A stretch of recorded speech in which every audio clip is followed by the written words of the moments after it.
नमस्कार प्यारे विद्यार्थियों, आज हमारे कोर्स की सेकंड क्लास लेके मैं आया हूँ। अपने कल जो पढ़ा था उसमें न्यूट्रिशन का एकदम टोटल बेसिक पढ़ा था, ठीक है।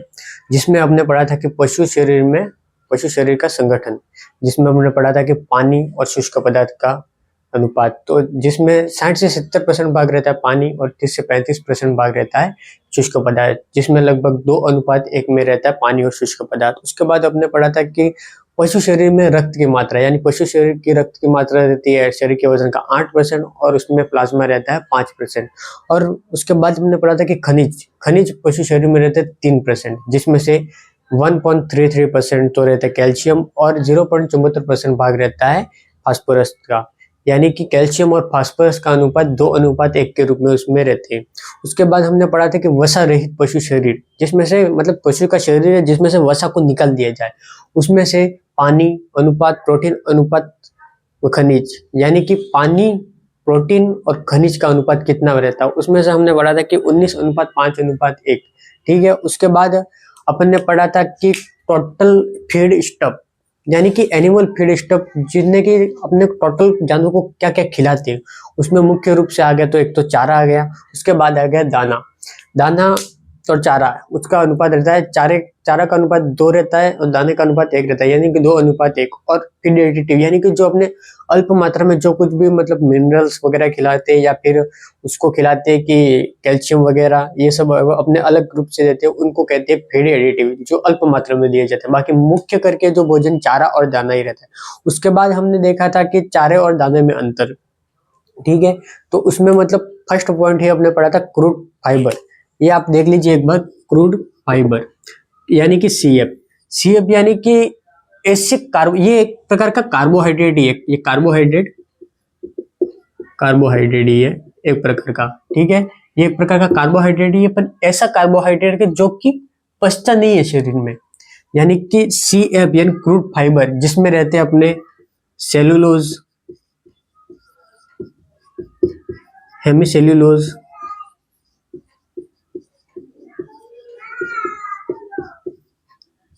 हेमिसेल्यूलोज और लिग्निन।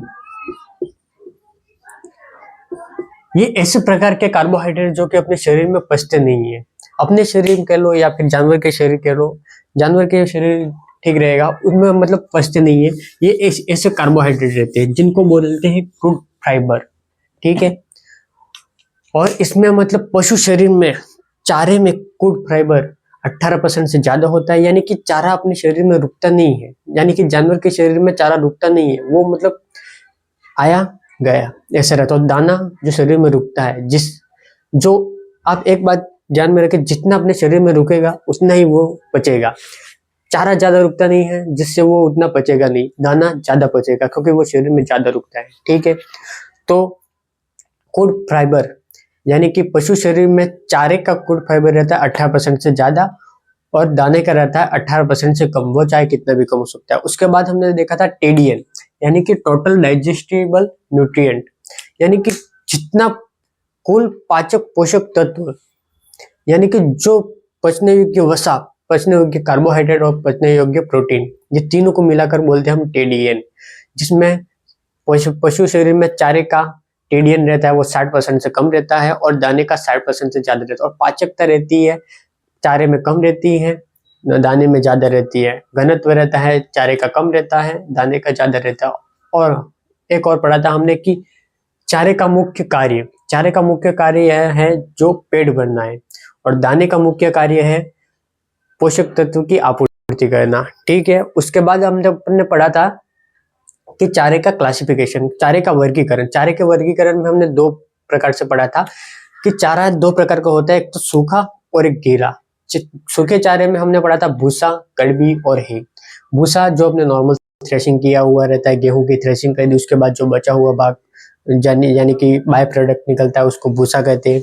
उसके बाद हमने कड़वी, मक्का, ज्वार, बाजरा, उनमें जो मक्का, ज्वार वगैरह उसके भुट्टे निकालने के बाद अगर जो खेत में जो डंठल बच जाते हैं सूखे हुए, उसको बोलते हैं कड़वी। और हे यानी कि जो अपने घास फूस रहती है या फिर कोई दलहनी चारा रहता है, उनको नित्था काट के ला के फिर उनको सनलाइट में सुखा के उसको सुखा के जो अपने उपयोग में करते हैं उसको हे बोलते हैं, ठीक है।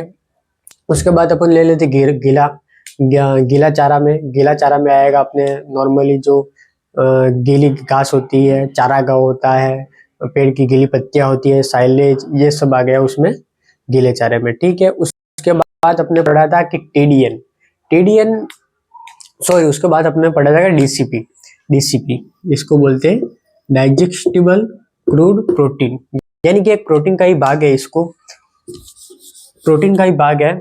इसमें अपन 3 भाग पढ़े थे, नॉन मेंटेनेंस टाइप और productive type. Non maintenance type जिसमें अपन को पशु का रख रखाव भी सही से नहीं हो पाता है, जिसमें डीसीपी रहती है 0 से 3%, जिसमें गेहूं की भूसे की डीसीपी रहती है 0%। ठीक है, उसमें से उसमें आ गया जैसे भूसा कड़वी, उसका उदाहरण हो गया। उसके बाद अपने पढ़ा था मेंटेनेंस टाइप में अपन पढ़ेंगे कि मतलब अपने पढ़ा था कि ऐसा चारा जिससे पशु का रख रखाव हो, सिर्फ रख रखाव हो सके, उसका आपने डीसीपी पढ़ा था 3 से 5%, जिसमें अधेलेनी फसलें और उनका चारा, उनकी है वगैरह आ गया। उसके बाद हमने पढ़ा था प्रोडक्टिव टाइप, जो कि हमें हमें उत्पादन प्राप्त करने के लिए, जैसे दूध मांस वगैरह उनको प्राप्त करने के लिए मतलब जो चारा देते उसको बोलते हैं प्रोडक्टिव टाइप रफेज में आ गया, जैसे कि रिजगा आ गया, बरसिम आ गया और उनकी है आ गई, वे प्रोडक्टिव टाइप रहते। इनमें डीसीपी की मात्रा 5% से ज्यादा रहती है। ठीक है, उसके बाद हमने पढ़ा था दाने का क्लासिफिकेशन में भी हमने 2 भाग पढ़े थे, जिसमें जैविक उत्पाद और पादप उत्पाद। ठीक है, जैविक उत्पाद में हमने पढ़ा था ब्लड मिल, मीट मिल, फिश मिल और फीडर मिल। ये सब अपने फील्ड में वैसे यूज होते नहीं है, बाकी तो नॉर्मली अगर पढ़ना चाहे तो पढ़ने में रहता है। ठीक है, और जैविक उत्पाद में जो अपने नॉर्मली यूज घर में भी होते हैं, यानी कि दालें तो वैसे यूज नहीं होती, पर खल जरूर होता है। खल में भी हमने 2 पढ़े थे, एक तो कॉटन सीड केक यानी कि बिनोला या फिर कपास की खल। उसके बाद पढ़ा था जीएनसी ग्राउंडनट केक या फिर मूंगफली की खल। ठीक है, उसके बाद हमने पढ़ा था कि दाने का वर्गीकरण। उसके बाद हमने पढ़ा था दाने का वर्गीकरण में भी फिर हमने 3 प्रकार से पढ़ा था उसको, कि 3 प्रकार से, कार्बोहाइड्रेट युक्त, प्रोटीन युक्त एंड इंटरमीडिएट टाइप। ठीक है, कार्बोहाइड्रेट युक्त में जैसे आ गया गेहूं, मक्का, बाजरा, वो सब आ गए कार्बोहाइड्रेट में। बाकी प्रोटीन में आपको बताया कि ब्रेड मिल, मीट मिल वगैरह। इंटरमीडिएट टाइप में आ गया ब्रांड, चोकर और चुनी। ठीक है, ब्रांड चोकर एक ही है, उसके बाद हस्क या भूसी, उसके बाद बोलेंगे चुनी। ठीक है, यानी कि अपन गेहूं लाए, गेहूं को चक्की में पिसवाया तो उसके जो उत्पाद बचे, उसका उत्पादन मतलब ऊपर का छिलका जो रहेगा उसको बोलेंगे चोकर। गेहूं पिसवा के ले आए घर, आटा बन गया, आटे को छानेंगे, छानते वक्त जो उसका ऊपर का बचता है उसको बोलेंगे हस्क यानी भूसी। ठीक है, वैसे चोकर और भूसे में कोई ज्यादा अंतर नहीं है। उसके बाद हमने पढ़ा था कि चुनी यानी कि दाल जो रहती है, दालों का ऊपरी आवरण रहता है, उसको बोलते हैं चुनी। ठीक है, तो कल हमने यहाँ तक पढ़ा था। अगर किसी को कोई डाउट हो तो जब भी अपने लाइव क्लास लगेगी तब आप डाउट क्लियर कर सकते हो। अभी लाइव क्लास अभी तो पॉसिबल नहीं हो पाएगी, पर अगर मिनिमम अपने 500 सब्सक्राइबर होंगे तभी अपन लाइव क्लास कर पाएंगे। ठीक है, तो आज हम पढ़ेंगे प्रोक्सीमेट प्रिंसिपल। ठीक है, तो हेडिंग लगाएंगे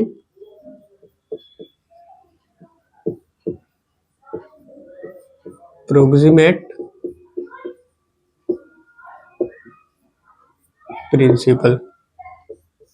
इसको शॉर्ट में बोल देंगे अपन, जैसे अपने नाम रख लेते पीपी। देखिए, अब यहाँ पर न्यूट्रिशन में पीपी का मतलब होता है प्रोक्सीमेट प्रिंसिपल, और अपन आगे पढ़ेंगे उसमें भी पीपी का मतलब अलग ही होता है। आपको पता होगा पोटेशियम परमैंगनेट, लाल दवा, जिसको KMnO4 भी बोलते हैं। ठीक है, इसका थोड़ा ध्यान रखना। ये सिर्फ अपन नाम ऐसे ही समझने के लिए रख रहे हैं, बाकी ऐसा कुछ नहीं है कि एग्जाम में ये आएगा, एग्जाम में सिर्फ यही आएगा। ठीक है, यानी कि प्रोक्सीमेट प्रिंसिपल का मतलब आप जान लीजिए कि अपने जो पोषक तत्व होते हैं, पोषक तत्व टोटल अपने होते हैं, पोषक तत्व अपने होते हैं शरीर में टोटल 6। ठीक है, पोषक तत्व 6 जैसे कि प्रोटीन, वसा, कार्बोहाइड्रेट, विटामिन, खनिज लवण और पानी। ठीक है, वो 6 प्रकार के ने मतलब पोषक तत्व रहते हैं। उनको व्यक्त करने का तरीका है ये मतलब प्रोक्सीमेट प्रिंसिपल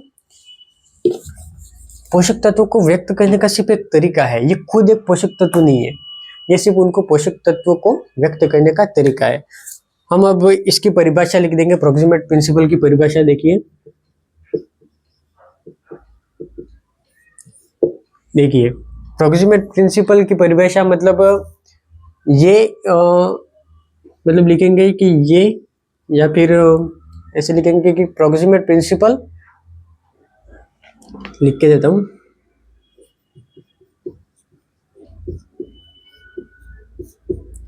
प्रिंसिपल हमारे शरीर में या फिर जानवर के शरीर में, ठीक है, हमारे यहाँ जानवर के शरीर में आवश्यक पोषक तत्वों को व्यक्त करने का, आवश्यक पोषक तत्व को व्यक्त करने का तरीका है, ठीक है। ये सिर्फ व्यक्त करने का तरीका है, ऐसा नहीं है कि मतलब ये इनको ही आप पोषक तत्व मान लो, ये ना तो पोषक तत्व है और ये सिर्फ एक केमिकल कंपाउंड है, यानी कि रासायनिक यौगिक। ये जो रहते हैं वो सिर्फ रासायनिक यौगिक, ये ना मतलब न तो ये रासायनिक यौगिक है और न ही ये पोषक तत्व है, ये सिर्फ उनको व्यक्त करने का तरीका रहता है। तो इतना लिखने के बाद अपन एक नोट लगाएंगे कि ये न तो पोषक तत्व है और ना ही रासायनिक यौगिक, यानी कि केमिकल कंपाउंड,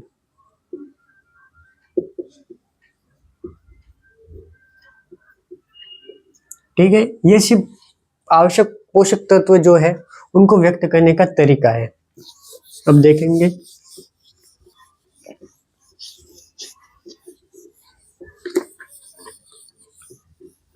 कि हमारे शरीर में जो आवश्यक पोषक तत्व है 6 कौन कौन से होते हैं, ठीक है। तो पोषक तत्व टोटल होते हैं 6, ठीक है। अब यूँ मान लीजिए कि पोषक तत्व स्टार्टिंग से कहते हैं, मतलब कार्बोहाइड्रेट, हाँ,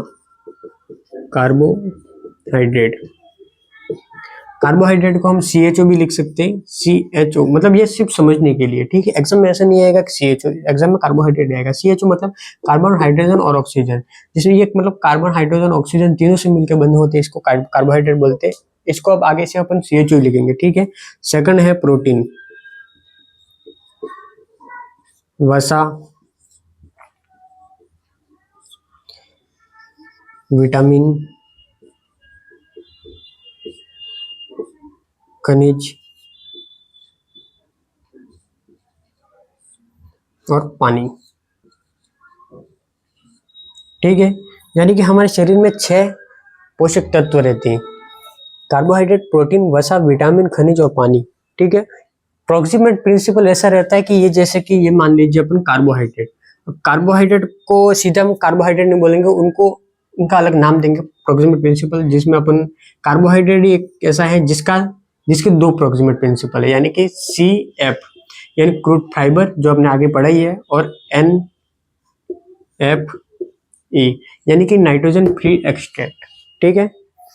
ये 2 है। या प्रोटीन का आ गया फिर क्रूड प्रोटीन, वसा को आ गया ईथर एक्सट्रैक्ट, यानी कि यूं मान लीजिए कि हम प्रोटीन को प्रोटीन ना बोल के क्रूड प्रोटीन बोलेंगे, वसा को वसा ना बोल के ईथर एक्सट्रैक्ट बोलेंगे, ठीक है। समझ में आ गया। यानी कि प्रोक्सिमेट प्रिंसिपल ना तो पोषक तत्व है और ना ही कोई केमिकल कंपाउंड है, ये सिर्फ इनको पोषक तत्व को व्यक्त करने का तरीका है।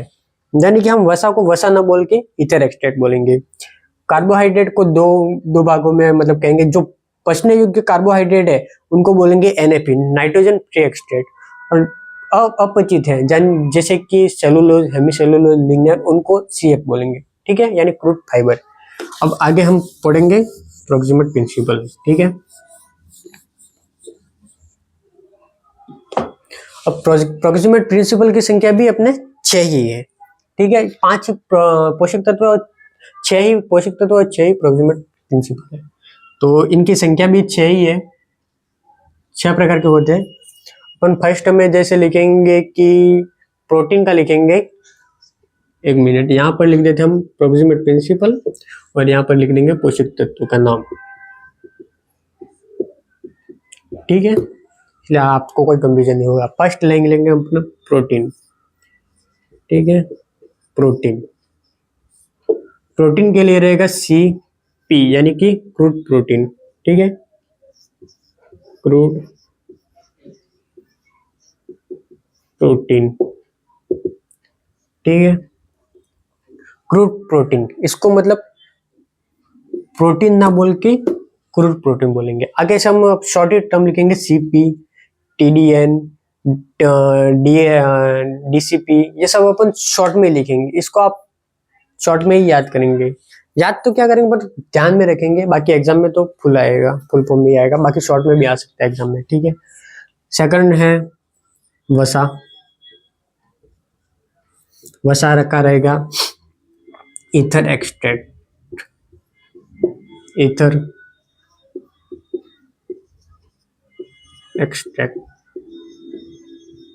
ठीक है। उसके बाद ले लेंगे अपन कार्बोहाइड्रेट।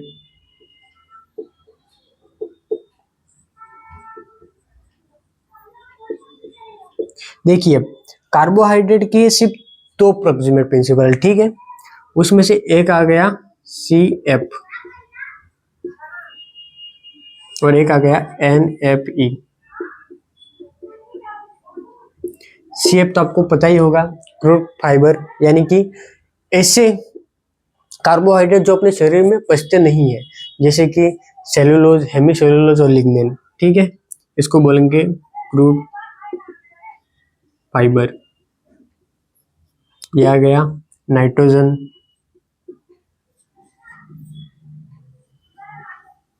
प्री एक्सट्रैक्ट, ठीक है, जगह नाइट्रोजन प्री एक्सट्रैक्ट। उसके बाद अब वसा, वसा तो ले लिया, वसा का आ गया ईथर एक्सट्रैक्ट। और विटामिन जो कि वसा में घुलनशील है, जैसे कि वसा में घुलनशील विटामिन कौन सी रहती है, विटामिन, एक मिनट यहाँ पे लिख देता हूँ, vitamin A, vitamin D, vitamin E और vitamin K, okay. Vitamin A, D, E, K ये ईथर एक्सट्रैक्ट की कैटेगरी में आएंगी, ठीक है, क्योंकि ये क्या वसा में घुलनशील रहती है। विटामिन के लिए कोई अलग से प्रोक्सिमेट प्रिंसिपल नहीं है। वसा में घुलनशील प्रोटीन को वसा में लिखेंगे और पानी में घुलनशील विटामिन को पानी में लिखेंगे, ठीक है। इसके बाद अपन ले लेंगे, ये हो गया। अब ले लेंगे अपन खनिज। खनिज के लिए प्रोक्सिमेट प्रिंसिपल रहता है टोटल H यानी कि Ta, टोटल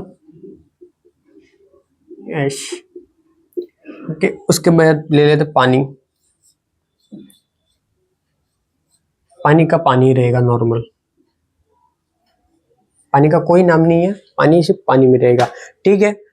अब 6 तो पोषक तत्व है, प्रोटीन, वसा, कार्बोहाइड्रेट, खनिज, पानी और विटामिन। विटामिन में अपन वसा और पानी में मिक्स कर लेंगे, यानी कि जो वसा में घुलनशील है उनको वसा में लिखेंगे, जो पानी में घुलनशील है उनको पानी में लिखेंगे।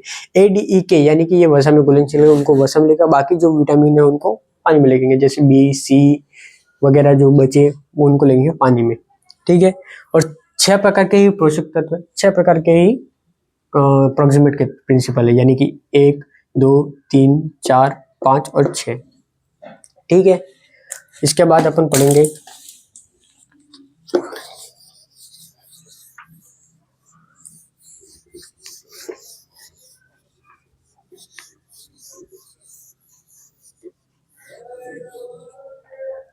यानी कि हमने आगे पढ़ लिया कि प्रोक्सिमेट प्रिंसिपल 6 प्रकार के होते हैं और पोषक तत्व को ये व्यक्त करने का तरीका रहता है। ये खुद ना तो पोषक तत्व होते हैं, ना ही कोई केमिकल कंपाउंड होते हैं। और आगे हम पढ़ेंगे कि जो पोषक प्रोक्सिमेट प्रिंसिपल है, इनका सर्वप्रथम खोज किसने की थी? ठीक है, तो प्रोक्सिमेट प्रिंसिपल यानी कि प्रोक्सिमेट प्रिंसिपल की खोज सर्वप्रथम, ठीक है, यानी प्रोक्सिमेट प्रिंसिपल की खोज सर्वप्रथम हेनबर्ग और स्टोमेन ने की थी 1865 में। इन्होंने ये विंडी प्रयोगशाला जर्मनी में इनकी खोज की थी, जिसको हम इस एक्सपेरिमेंट को विंडी सिस्टम ऑफ एनालिसिस कहते हैं। ठीक है, यानी कि प्रोक्सिमेट प्रिंसिपल की खोज स्टोमेन और हेनेबर्ग ने 1865 में जर्मनी में विंडी प्रयोगशाला में की थी। विंडी एक प्रयोगशाला का नाम है, ठीक है, विंडी प्रयोगशाला में की थी, जिसको प्रोक्सिमेट, इस एक्सपेरिमेंट को windy system of proximate analysis कहते हैं। ठीक है, तो सर्वप्रथम इसकी खोज हेनबर्ग और स्टोमेन ने 1865 में विंडी प्रयोगशाला जर्मनी में की थी।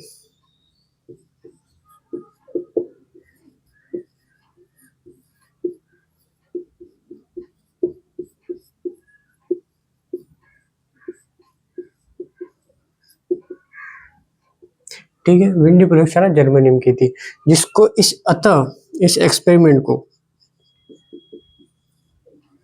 या फिर इस प्रयोग को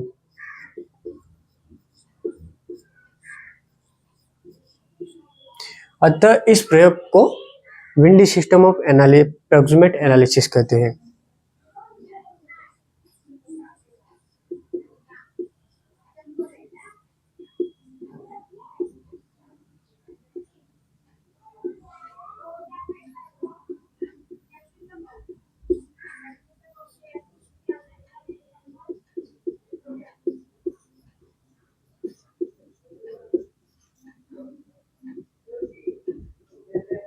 ठीक है, यानी कि प्रोक्सिमेट प्रिंसिपल की खोज सर्वप्रथम हेनेबर्ग और स्टोमेन ने 1865 में विंडी प्रयोगशाला जर्मनी में की थी। ठीक है, यानी कि विंडी जो नाम है, ये किसी आदमी का नाम नहीं है, ये एक प्रयोगशाला का नाम है जो कि जर्मनी में। ठीक है,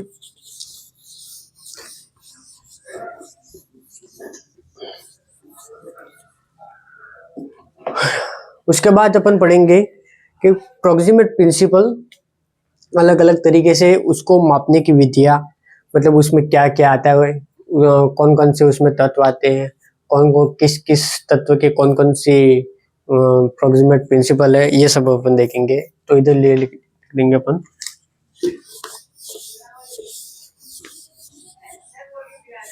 देखिए, अब जैसे अपन फर्स्ट में ले लेते हैं पानी। और पानी को मापने की विधि है, चाहे पानी को मान लीजिए या फिर शुष्क पदार्थ, यानी कि चारा है। अब चारे में पानी को मापेंगे अपन, तो चारे में पानी को मापेंगे, उसको पानी भी अलग करेंगे और उसमें से शुष्क पदार्थ भी अलग होगा, दोनों अलग होगा। तो उसको हॉट एयर ओवन के द्वारा अपन मापेंगे, जिसका टेम्परेचर रहेगा 100 डिग्री पर 8 घंटे। हॉट एयर ओवन यानी कि गर्म हवा भट्टी, जिसका अपन नॉर्मल यूज तो अपन स्टरलाइज के लिए यूज करते हैं, जिसका तापमान रहता है 160 डिग्री सेल्सियस प्रति घंटा। ठीक है, अगर अपने को पानी की मात्रा या फिर शुष्क पदार्थ की मात्रा किसी चारे या किसी में मापने की आवश्यकता है, तो अपन गर्म हवा भट्टी से मापेंगे। तो ठीक है, पहले का ले लेते हैं, मतलब प्रोक्सिमेट प्रिंसिपल का नाम, विधि या उपकरण,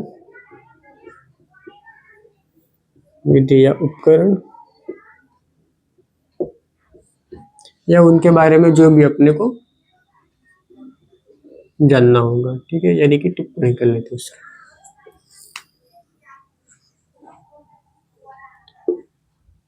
ठीक है, अब देख लीजिए प्रोक्सिमेट प्रिंसिपल का नाम। प्रोक्सिमेट प्रिंसिपल का अपन फर्स्ट में ले लेते पानी यानी कि वाटर। अब पानी को मापना है तो हॉट एयर ओवन के द्वारा अपन मापेंगे। हॉट एयर ओवन को अपने हिंदी में बोलेंगे गरम हवा भट्टी। अब अपने को अगर इसमें पानी की मात्रा या शुष्क पदार्थ की मात्रा ज्ञात करनी है तो इसका टेम्परेचर रखेंगे अपन 100 डिग्री सेल्सियस पर 8 घंटे के लिए।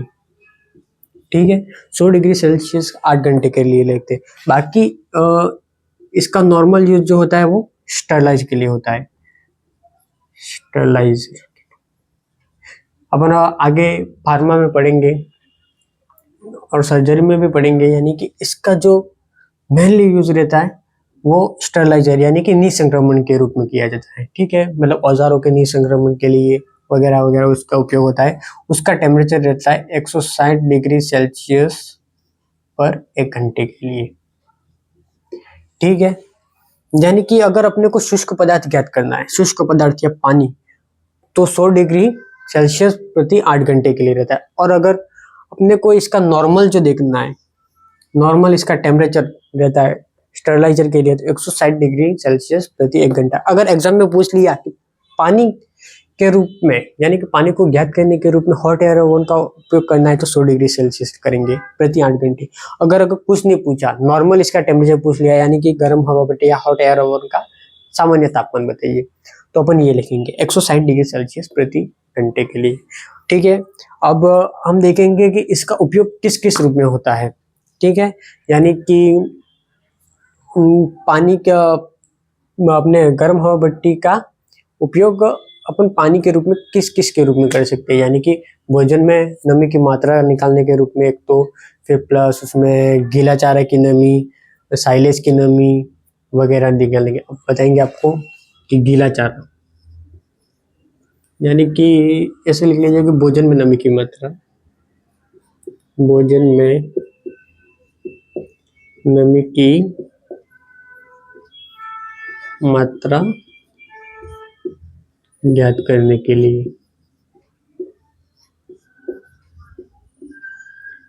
ठीक है, अब इसमें से अपन फर्स्ट ले लीजिए हरा चारा। हरा चारा,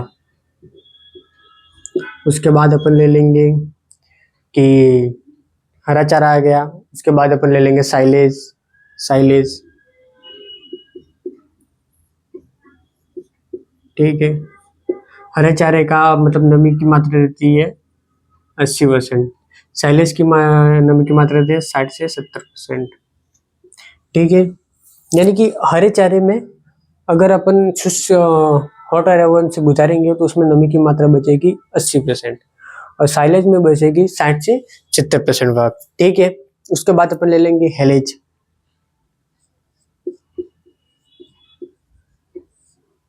हेलेज में रहेगा 55 से मतलब 45 से 55%। ठीक है, यानी कि साइलेज, यानी कि अपन गीले चारे का अचार बनाएंगे उसको साइलेज कहते हैं। और हेलेज, हेलेज यानी कि अपन उसको बनाए तो साइलेज चाहते थे पर उनकी फसलें जो थी वो है बनाने वाली थी। ठीक है, ये अपन साइलेज और हेलेज आगे पढ़ेंगे। बाकी यहाँ तक इतना बता दूं कि सिर्फ साइलेज जो अपन प्रोटीन युक्त जो अपने रहता है चारा, उनसे साइलेज बनाएंगे। और कार्बोहाइड्रेट युक्त जो रहता है उनसे है बनाएंगे। और ना तो साइलेज बनी और ना है बनी, उनके बीच का जो उत्पाद बच गया उसको बोलेंगे हेलेज। ठीक है, उसके बाद अपन ले लेंगे हे। हे में नमी की मात्रा रहती है 12 से 14%। ठीक है, यानी कि साइलेज और हे का बीच का जो मतलब साइलेज बनाने वाली, साइलेज तो हमने बनाया पर फसल जो थी वो हे बनाने वाली थी, इसलिए ना तो साइलेज बना ना ही हे बनी, उनका बीच का कुछ उत्पाद बन गया जिनको बोलेंगे हेलेज। ठीक है, उसके बाद जैसे अपन मान ले कि भूसा, कड़वी, इनमें नमी की मात्रा रहती है 10 से 11%। ठीक है, यानी कि ऐसा देख लीजिए कि आप अप्रोक्सीमेट प्रिंसिपल अपने रहेगा पानी। इसको मापने का उपकरण लेंगे अपन हॉट एयर ओवन या गर्म हवा भट्टी, जिसका टेम्परेचर लेंगे 100 डिग्री सेल्सियस प्रति 8 घंटे के रूप में। ठीक है, बाकी नॉर्मल इसका स्टरलाइजर के लिए जो अपने यूज होता है उसमें इसका टेम्परेचर रहता है 160 डिग्री सेल्सियस प्रति घंटे के रूप। ठीक है, उसके बाद अपन देखेंगे कि किस किस रूप में इसका हॉट एयर ओवन का उपयोग रहता है, यानी कि भोजन में नमी की मात्रा निकालने के लिए। फर्स्ट है हरा चारा। हरे चारा मतलब अपन जो पत्तियां रहती है, हरा चारा लाया गैस में खेत से, तुरंत गीला चारा उसको काट के खिला रहे, वो हरा चारा, उसमें 80% नमी की मात्रा रहती है अगर मापे तो। साइलेज, साइलेज यानी कि प्रोटीन युक्त चारा जो अपन साल भर खिलाते हैं, जिसका आचार बना, मतलब गड्ढे में अगर उसको पैक करके उसको आचार बनाते हैं, 2-3 महीने का प्रोसेस रहता है, या अपन आगे पढ़ेंगे। उस वैसे बना के अपन साल भर जानवर को खिलाने के लिए जो अपन यूज में लेते हैं उसको साइलेज कहते हैं। उसका अपन मान नमी की मात्रा 60 से 70% रहती है। हेलेज यानी कि साइलेज तो हम बना रहे, बाकी फसलें है बनाने वाली, उससे अब ना तो है बनेगी ना साइलेज बनेगी, बीच का ही कुछ उत्पाद बन गया जिसको बोलेंगे अपन हेलेज। ठीक है, उसके बाद है यानी कि सीधा सनलाइट में हम अपन घास को डाल देंगे, वो सूखेगी, उसको बोलेंगे अपन है। उसमें नमी की मात्रा रहती है 12 से 14%। उसके बाद आ गया अपने नॉर्मल भूसा और कड़बी। भूसा तो अपने जो गेहूं का नॉर्मल रहता है, और कड़बी यानी कि ज्वार बाजरा मक्का जो बच जाती है उसके पीछे जो बचा हुआ है, जो खेत में डंठल रह जाता है, उसको बोलते हैं कड़बी। ठीक है, यहाँ तक क्लियर।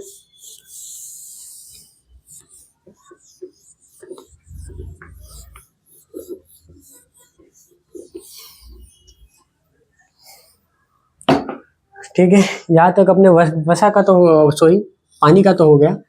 अब अपन लेंगे वसा का। सेकंड रहेगा, प्रोक्सिमेट प्रिंसिपल का नाम रहेगा वसा का ईथर एक्सट्रैक्ट। ईथर एक्सट्रैक्ट, ठीक है, यानी कि ईथर एक्सट्रैक्ट, इसको बोलेंगे शॉर्ट में ई। ठीक है, अब ईथर एक्सट्रैक्ट को मापने के लिए, यानी वसा को मापने के लिए जो अपने उपकरण रहेगा उसको बोलेंगे सॉक्सलेट उपकरण। सॉक्सलेट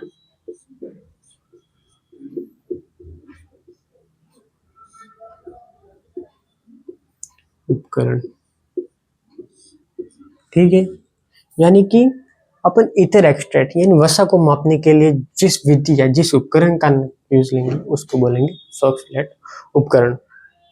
अब अपने को आपको मैं बता दूं ईथर एक्सट्रैक्ट। ईथर एक्सट्रैक्ट यानी कि इसको बोलेंगे कि जो पदार्थ जो ईथर में घुलनशील हो। अब ईथर एक कार्बनिक रासायनिक यौगिक रहता है, एक रासायनिक यौगिक रहता है ईथर, जो कि अपने पहले ही पढ़ा होगा आपने शायद साइंस में। अब जिसमें जिन के साइंस रहती है उन्होंने पढ़ा ही होगा कि ईथर एक कार्बनिक रासायनिक यौगिक रहता है। तो उसमें मतलब जो घुलनशील यौगिक है या घुलनशील जो पदार्थ है उनको बोलेंगे ईथर एक्सट्रैक्ट। ठीक है, इसमें अपन एग्जाम्पल ले लेते हैं कि टोटल वसा में जो घुलनशील विटामिन है और कोलेस्ट्रॉल है, वैक्स है, कैरोटीन है, इन सबको ले लेंगे अपन ईथर एक्सट्रैक्ट की कैटेगरी में। ठीक है, अपन ईथर एक्सट्रैक्ट की परिभाषा लिख लेते हैं। ईथर एक्सट्रैक्ट की परिभाषा, ठीक है, यानी कि ऐसे घुलनशील मतलब ऐसे यौगिक जो वसा में घुलनशील हो या ईथर में घुलनशील हो, ऐसे यौगिक जो ईथर में घुलनशील हो, इनको बोलेंगे ईथर एक्सट्रैक्ट। एग्जाम्पल के रूप में अपन लिख सकते हैं, उदाहरण एक तो आ गया वसा में घुलनशील सारी विटामिन, वसा में घुलनशील विटामिन। ठीक है, और वसा में घुलनशील विटामिन कौन सी? Vitamin A, vitamin D, vitamin E और विटामिन के। विटामिन ए, डी, ई और के। उसके बाहर अपन ले लेंगे कोलेस्ट्रॉल रहता है, वैक्स रहता है, कैरोटीन रहता है। ठीक है, तो अपन आ गया कोलेस्ट्रॉल, वैक्स एंड कैरोटीन। ठीक है, यानी कि अपना दूसरा जो भाग है मतलब दूसरा जो प्रोक्सिमेट प्रिंसिपल है वो ईथर एक्सट्रैक्ट। ईथर एक्सट्रैक्ट किसको मापते हैं कि वसा को। अब वसा को मापने में उपकरण अपन लेंगे सॉक्सलेट उपकरण। सॉक्सलेट उपकरण अपन वसा को मापने के लेंगे, जिसमें अब ईथर एक्सट्रैक्ट तो ये जान ले कि ईथर एक्सट्रैक्ट मेनली है क्या। ईथर एक्सट्रैक्ट यानी कि ऐसे यौगिक जो ईथर में घुल जाते हैं। ईथर एक रासायनिक यौगिक है जिसमें घुल जाते हैं, उसको बोलेंगे ईथर एक्सट्रैक्ट। ईथर एक्सट्रैक्ट की कैटेगरी में वो आएंगे जो कि वसा में घुलनशील जो विटामिन है, जैसे विटामिन ए, डी, ई, के आ गया। उसके बाद आ गया कोलेस्ट्रॉल, कोलेस्ट्रॉल वैक्स आ गया। उसके बाद कैरोटीन आ गया। ठीक है,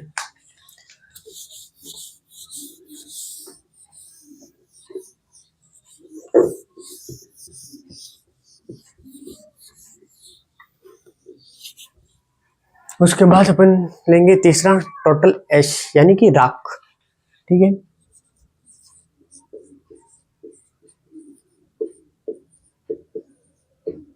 टोटल एश, इसको बोलेंगे टी ए, यानी कि टोटल एश यानी कुल राख।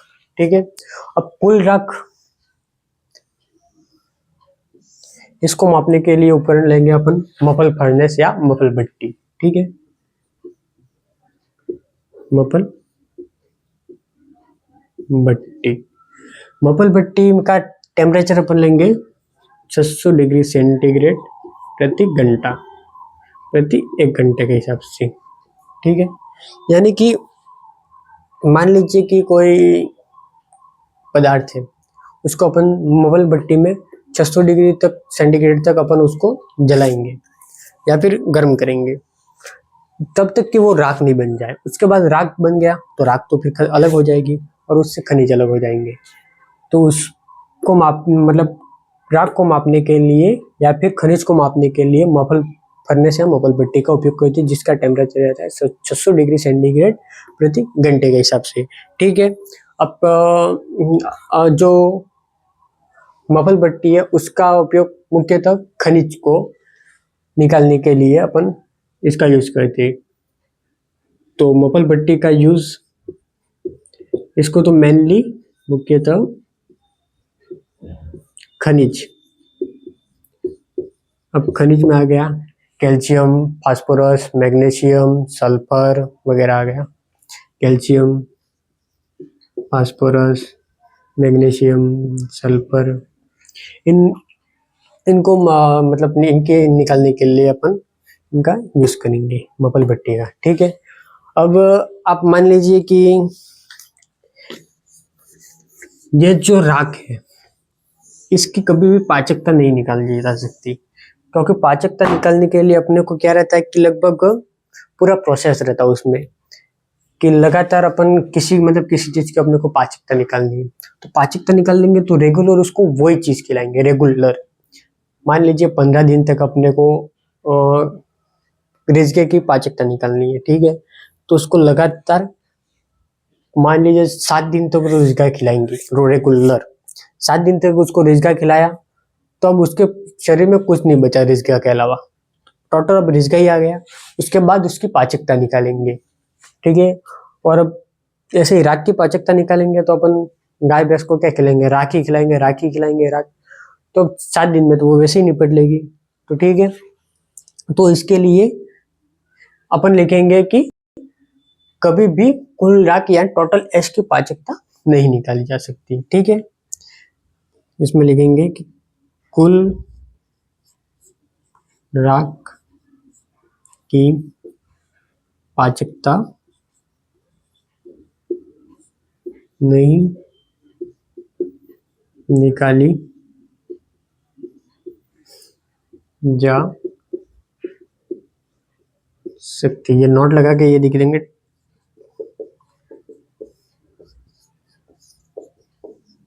या नोट लगा के लिखेंगे कि जो अपने कुल राख है उसकी कभी भी पाचकता नहीं निकाली जा सकती, क्योंकि अपन जो खा रहे हैं उससे मतलब कम से कम उतनी एनर्जी तो मिल सके कि वो उसका जीवन व्यापन हो सके। राख से तो उसका जीवन व्यापन भी नहीं होगा, यानी कि लिखेंगे क्योंकि इससे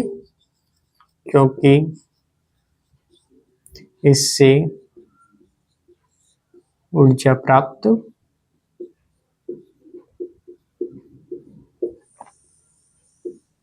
नहीं होती।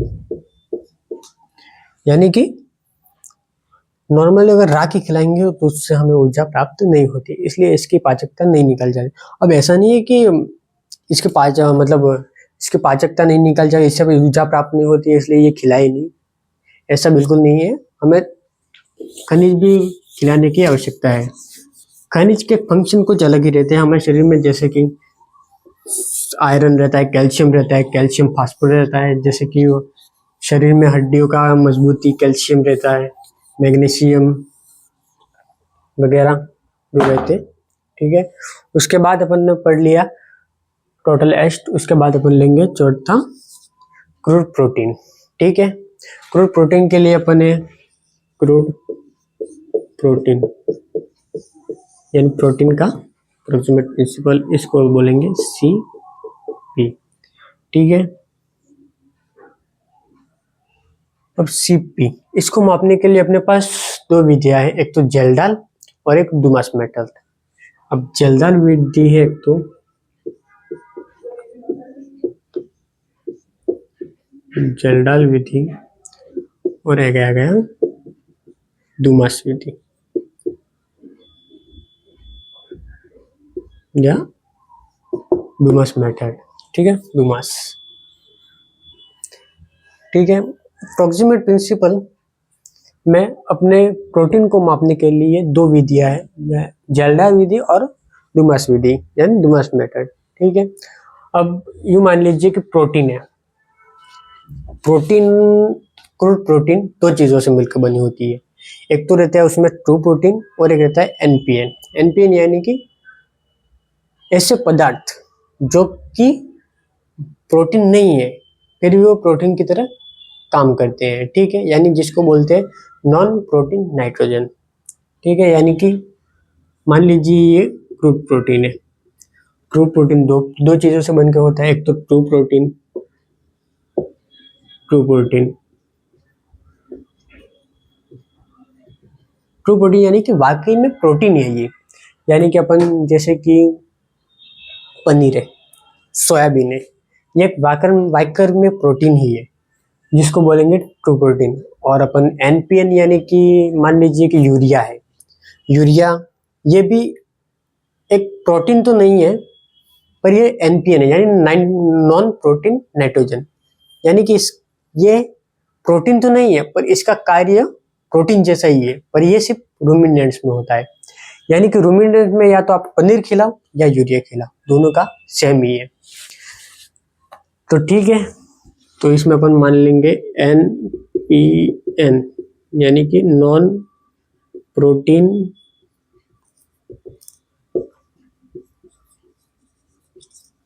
नाइट्रोजन। इसका मतलब है कि क्रूड प्रोटीन दो चीजों से मिलकर बना होता है, यानी कि CP बराबर TP प्लस NPN। ठीक है, यानी कि जो अपने की क्रूड प्रोटीन रहता है यानी कि टोटल प्रोटीन रहता है, ये ट्रू प्रोटीन यानी कि वास्तविक प्रोटीन यानी कि जो अपने पनीर रहता है, सोयाबीन रहता है, उनसे उससे, या फिर NPN यानी कि नॉन प्रोटीन नाइट्रोजन जो मुख्य तो प्रोटीन नहीं है और उनका कार्य प्रोटीन जैसा ही है, यानी कि यूरिया, मेनली यूरिया ही ले लेते हैं। यूरिया अगर आप गाय में यूरिया खिलाओ या फिर पनीर खिलाओ, उनका मेन जो कार्य रहता है वो एक ही रहता है, यानी कि उससे प्रोटीन एक जैसी बन रही है, शरीर को ऊर्जा एक जैसी मिल रही है, चाहे आप उसको प्रोटीन खिलाओ या फिर यूरिया खिलाओ। ठीक है, तो उसके बाद अपन जो एक मिनट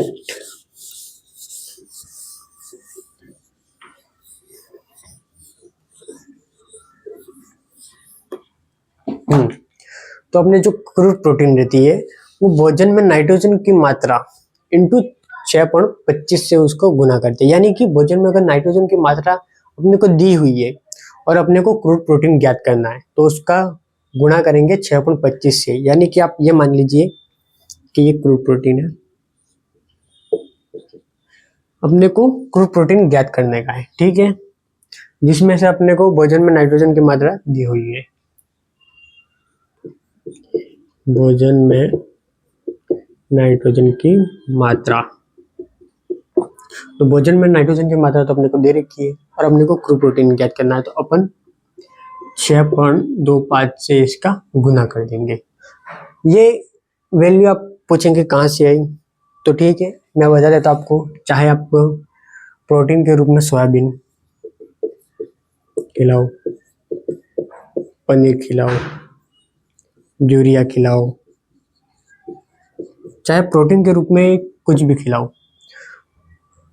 तो ये खिलाने का मतलब यूं है कि इनमें अपन कांस्टेंट वैल्यू 16% मानेंगे, यानी कि 100 में से 16%। चाहे आप सोयाबीन खिलाओ, पनीर खिलाओ या यूरिया खिलाओ, ये वैल्यू यहीं से आई है।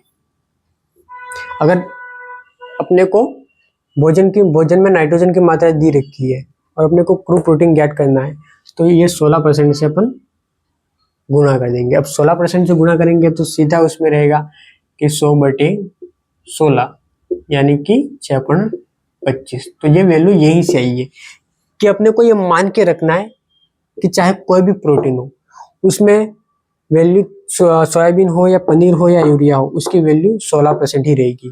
तो 16% से ही आया 6.25। ठीक है।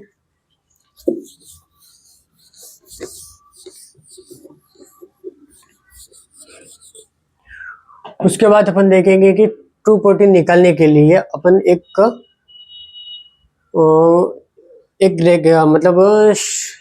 ऐसा रासायनिक यौगिक लेंगे जिससे अपन ट्रू प्रोटीन का मान निकाल सकते हैं, जिसको बोलेंगे अपन स्ट्रेजर रिएजेंट।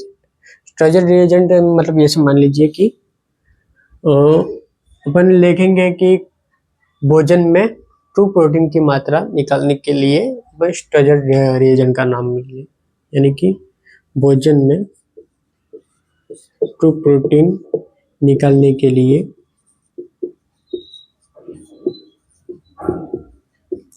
स्ट्रेजर रिएजेंट। और स्ट्रेजर रिएजेंट के रूप में अपन लेंगे क्षारीय CuSO4। क्षारीय CuSO4 यानी कि क्षारीय कॉपर सल्फेट का यूज करेंगे। ठीक है। यूं मान लीजिए कि अपन भोजन में अब ट्रू प्रोटीन निकालना है, तो उसके लिए अपन यूज में लेंगे क्षारीय CuSO4, जिसको स्ट्रेजर रिएजेंट कहते हैं। ठीक है। तो ये प्रोटीन का कंप्लीट हो गया।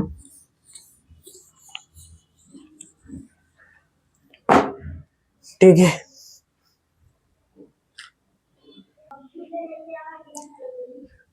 सॉरी, वो थोड़ा टेक्निकल इशू हो गया था, आवाज नहीं आ रही थी, उसके कारण अपन तो कहाँ तक पढ़ लिया था हमने। ठीक है, चलो। तो अपना अगला पॉइंट रहेगा पॉइंट नंबर 5। उसमें अपन लेंगे क्रूड फाइबर।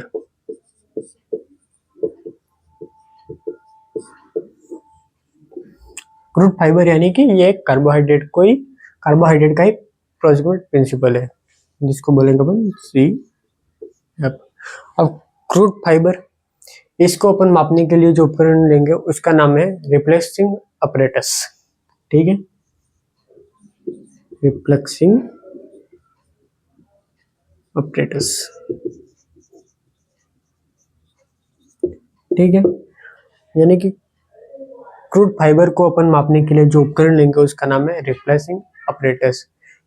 यानी क्रूड फाइबर यानी कि ऐसे कार्बोहाइड्रेट जो अपने शरीर में आसानी से पचते नहीं है, जैसे कि आपको मैंने पहले बोला है कि सेलुलोज, हेमीसेलुलोज और लिग्निन।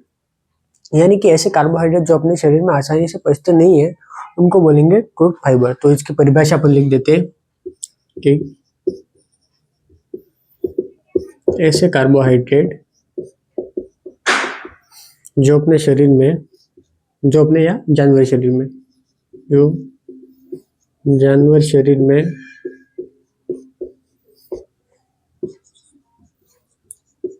आसानी से पचते नहीं है। जैसे कि एग्जांपल हम अपन ले लेंगे सेलुलोज, हेमीसेलुलोज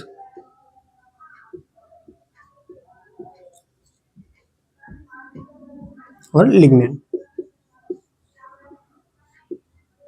ठीक है, यानी कि ऐसे कार्बोहाइड्रेट जो अपने शरीर में आसानी से पचते नहीं है, उनको अपन बोलेंगे क्रूड फाइबर। ठीक है, जिसमें आ गया अपने सेलुलोज, हेमीसेलुलोज और लिग्निन।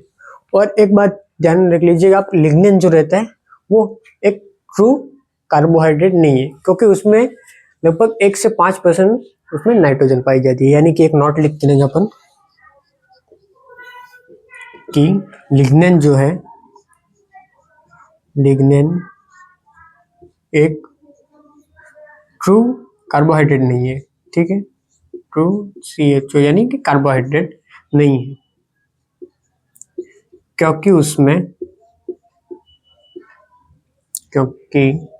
उसमें 1 से 5% नाइट्रोजन उपस्थित है, ठीक है। यानी कि लिग्निन जो है वो एक 100% ट्रू कार्बोहाइड्रेट उसको नहीं कह सकते, क्योंकि उसमें 1 से 5% नाइट्रोजन पाया जाता है, ठीक है। इसके बाद अपन कार्बोहाइड्रेट के ले लिया, उसके बाद अपने बचा सिर्फ एक ही, जिसको बोलेंगे अपन NF यानी कि नाइट्रोजन फ्री एक्सट्रैक्ट, जो कि कार्बोहाइड्रेट को व्यक्त करने का एक तरीका है, ठीक है। छठा पॉइंट, लास्ट पॉइंट रहेगा अपने नाइट्रोजन फ्री एक्सट्रैक्ट, NFE। यानी नाम से इसमें क्लियर बता रहा है कि नाइट्रोजन और फ्री, यानी कि जिसमें नाइट्रोजन नहीं है, नाइट्रोजन से फ्री है, ऐसे जो पदार्थ रहते हैं उनको अपन लेंगे NFE में, ठीक है। अब 6 में से सिर्फ एक ही ये ऐसा अप्रोक्सीमेट प्रिंसिपल है जिसकी अपन सीधे रूप से अपन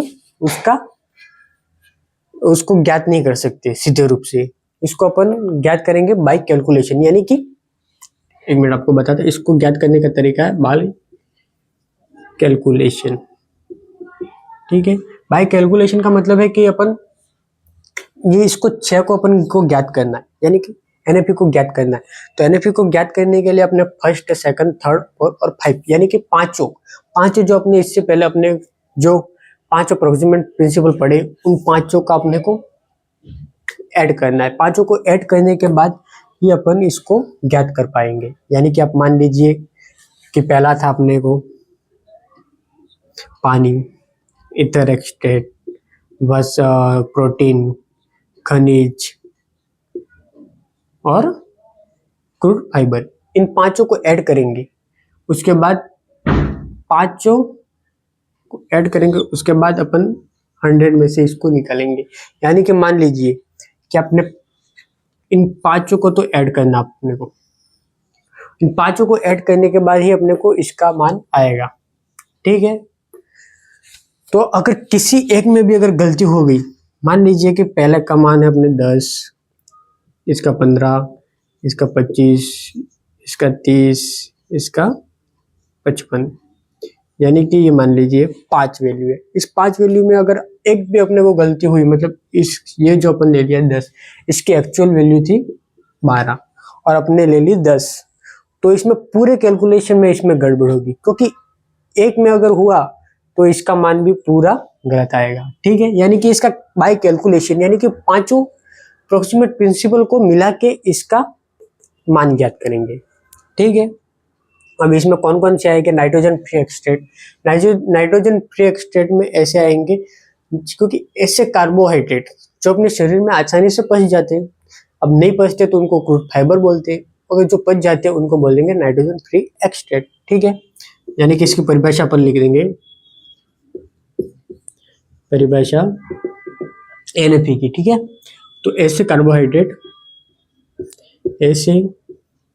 कार्बोहाइड्रेट यानी CHO जो जानवर शरीर में आसानी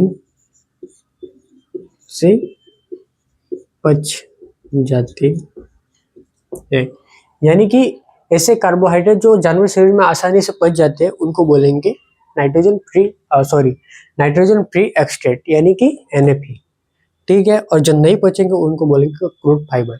अब CF क्रूड फाइबर तो हो गया, सेलुलोज, हेमीसेलुलोज और लिग्निन, और इनको छोड़ के बाकी जितने भी कार्बोहाइड्रेट बचे इनको अपन ले लेंगे नाइट्रोजन फ्री एक्सट्रैक्ट में। यानी कि कार्बोहाइड्रेट जो कि जिसमें कार्बन, हाइड्रोजन और ऑक्सीजन तीनों पाए जाते हैं, जैसे कि ग्लूकोज। एग्जाम्पल इसके ले लेंगे, ग्लूकोज, फ्रक्टोज, माल्टोज और सुक्रोज। और ऐसे भी कई कार्बोहाइड्रेट है जिसको अपन ले सकते हैं, यानी कि सेलुलोज, हेमीसेलुलोज और लिग्निन, इनको जोड़ के बाकी जितने भी कार्बोहाइड्रेट आ गए उनको अपन एनएपी की कैटेगरी में रखेंगे। ठीक है,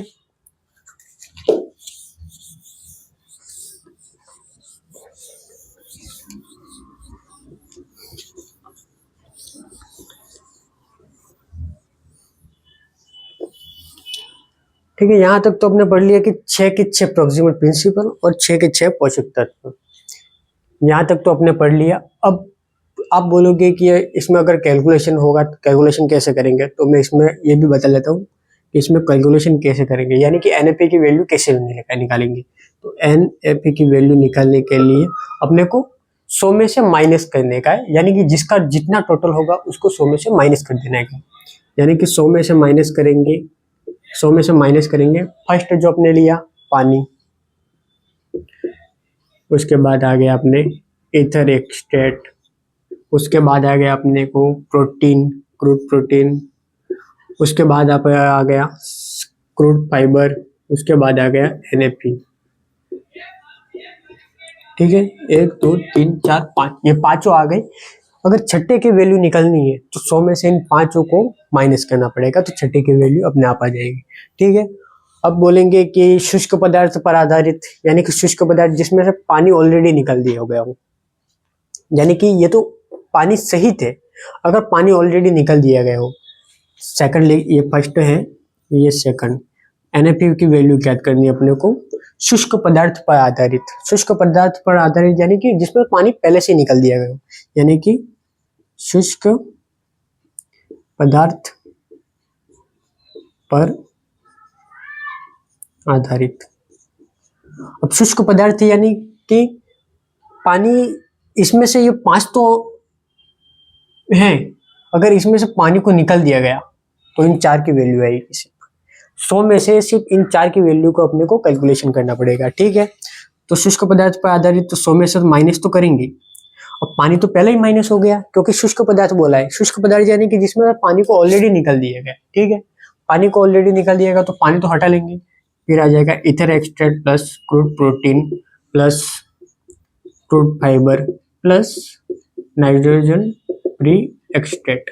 ठीक है, यानी कि इसमें पानी तो ऑलरेडी निकाल के जो बचा हुआ कुछ भाग बचा उसका अपने को टोटल ऐड करना है एनएपी की मात्रा को ज्ञात करने के लिए। ठीक है,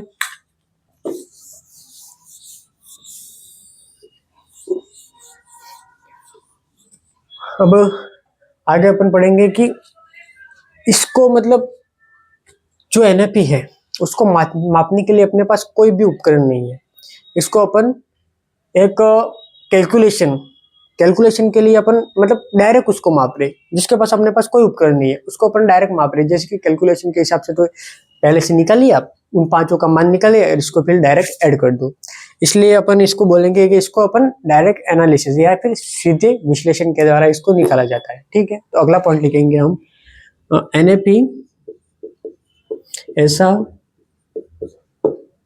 तीसरा पॉइंट लगा के लिखेंगे, ऐसा प्रोक्सिमेट प्रिंसिपल है जिसको मापने के लिए कोई भी उपकरण नहीं है, या फिर जिसे किसी उपकरण द्वारा नहीं मापा जा सकता, जिसे किसी उपकरण द्वारा नहीं मापा जाता। ठीक है, यानी कि एनएपी को किसी उपकरण के द्वारा नहीं मापा जाता, इसको डायरेक्ट कैलकुलेशन से इसका मान ज्ञात करते हैं, यानी कि डायरेक्ट कैलकुलेशन से, इसलिए सीधा इसको मतलब डायरेक्ट एनालिसिस से यानी कि सीधे विश्लेषण के रूप में इसका मान ज्ञात करते हैं। तो इसका मान डायरेक्ट एनालिसिस एनालिसिस यानी कि सीधा विश्लेषण, सीधा विश्लेषण यानी कि इसका मान डायरेक्ट एनालिसिस से ज्ञात करते हैं।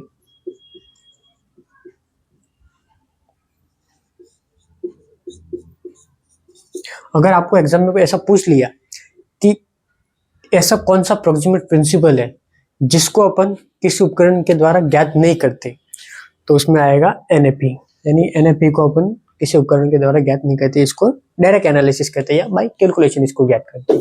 ठीक है,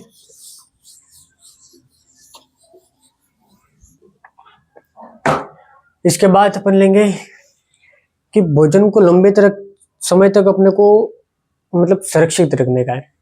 अब नमी की मात्रा तो अपन ज्यादा होगी, बाई चांस अपन मान लीजिए कि नमी की मात्रा अगर इसको कांस्टेंट वैल्यू एक मानी जाती है, अगर फूड पैकेजिंग है, फूड पैकेजिंग में अपन नॉर्मल उसमें 11% रहता है, बाकी अपन मिनिमम मानते 14% लेके। ठीक है, यानी कि कांस्टेंट तो जो अपन मानते हैं वो 14% मानते हैं, पर जो लगभग रहता है वो 11% या 11% से कम रहता है। यानी कि भोजन को लंबे समय तक अपने को रखना है, यानी कि जो ये जो खल रहती है बिनोला, मूंगफली की खल रहती है, वो सब रहती है, उनको अगर बोरे में पैक रखने का और लंबे समय तक अपने को उसको स्टोर करके रखना है, तो उसको हम उसमें नमी की मात्रा पूरी निकाल लेंगे। उसकी नमी की मात्रा लास्ट 11%, अगर उससे ज्यादा रहेगी तो उसमें उस मतलब वो व्हाइट कलर के फफूंदी पड़ जाती, वो वाले पड़ जाएंगे। ठीक है, तो अपन लिखेंगे कि किसी भी भोजन या किसी भी भोज्य पदार्थ, यानी कि पॉइंट लगा के दिखेंगे कि किसी भी भोज्य पदार्थ, इसको मिटा देंगे,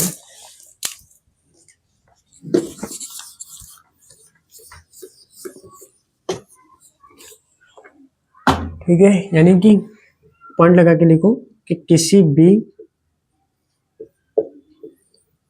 भोजन या भोज्य पदार्थ को लंबे समय तक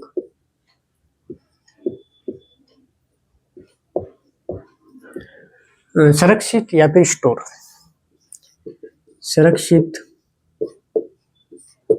स्टोर करने के लिए उसमें नमी की मात्रा 11% तक होती है। नमी की मात्रा 11% तक होती है, यानी कि इसकी मिनिमम वैल्यू तो 14% माना गया है, पर अपने को सिर्फ अगर एग्जाम में पूछ लिया गया और एग्जाम में दे दिया कि 11 नहीं है उसमें, तो उसकी जगह पे अपन लेंगे 14। ठीक है, कि यानी कि भोजन है अगर उसको स्टोर करना है तो उसके लंबे समय तक उसको स्टोर करने के लिए अपन 11% से उसकी नमी 11% या 11% से कम रखेंगे। ठीक है, तो उसको लंबे समय तक सुरक्षित कर सकते हैं। अगर एग्जाम में 11 की जगह अगर 11 नहीं दिया, उसकी जगह पे 14 दिया, तो अपन 14 टिक करेंगे। ठीक है, उसके बाद अपन लिखेंगे कि जो अपने टीडीएन यानी कि टोटल डाइजेस्टिबल न्यूट्रिएंट क्या होता है। ठीक है, उसके बारे में पढ़ेंगे अपन कि टीडीएन। ठीक है, टीडीएन यानी कि टोटल डाइजेस्टिबल न्यूट्रिएंट।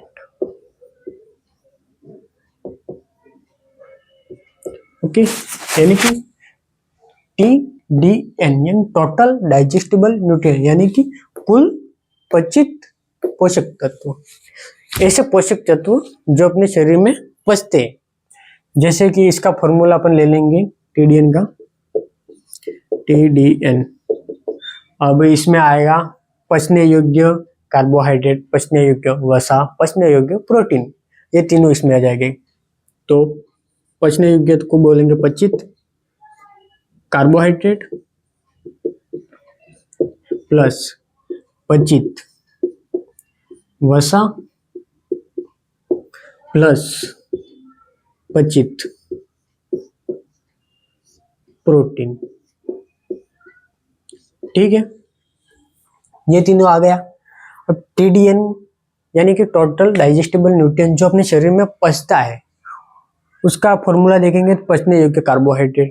कार्बोहाइड्रेट में अपन दो लिखेंगे, जैसे कि अपन अब कार्बोहाइड्रेट को कार्बोहाइड्रेट ना बोल के CF और NAP बोलेंगे, वसा को वसा ना बोल के ईथर एक्सट्रैक्ट बोलेंगे, पचित मतलब प्रोटीन जो है, प्रोटीन को प्रोटीन ना बोल के क्रूड प्रोटीन बोलेंगे।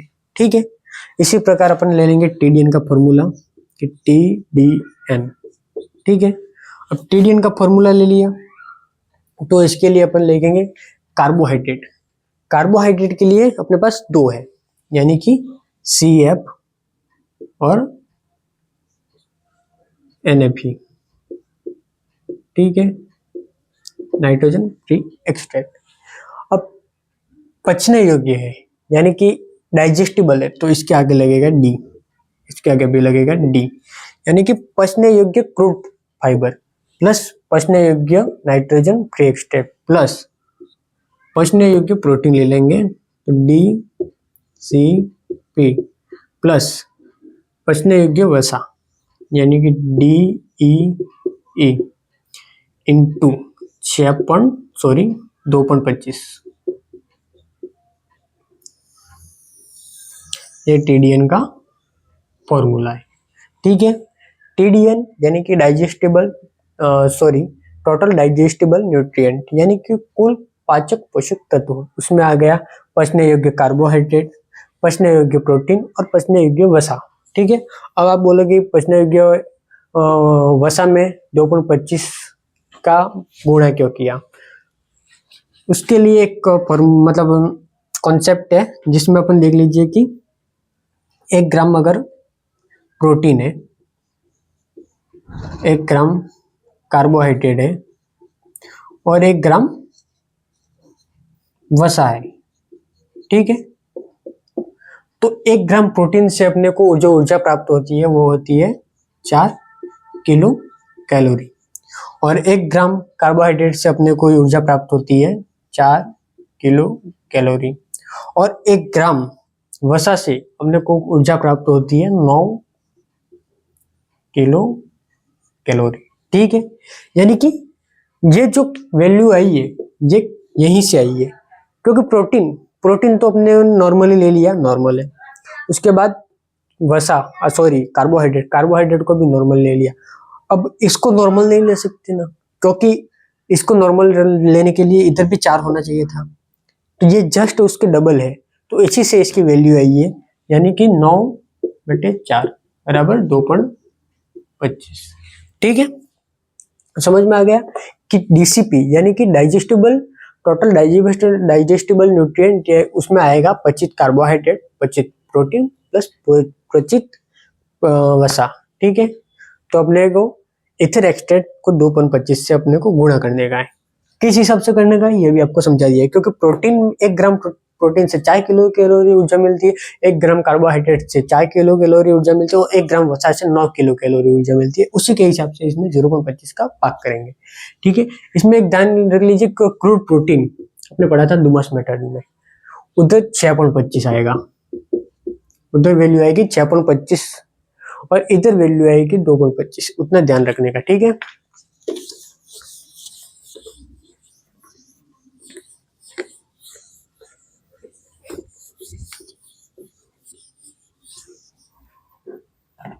तो ठीक है, आज की क्लास इतने तक ही लेते हैं। अगर आपको कोई भी डाउट हो या फिर आपका कोई क्वेश्चन हो तो अपने जब भी लाइव क्लास लगेगी, अब लाइव क्लास तो अभी तो पॉसिबल नहीं हो पाएगा, अपने पास उतने उचित साधन नहीं है, तो इसके लिए अपन लगभग यूँ मान लीजिए कि 500 सब्सक्राइबर तक अपन लाइव क्लास अपने फर्स्ट लाइव क्लास रखेंगे। तो उसके हिसाब से अपन ज़्यादा से ज़्यादा आप लोगों का प्यार चाहिए, उसके हिसाब से अपन आगे बढ़ पाएंगे। ठीक है, तो थैंक यू।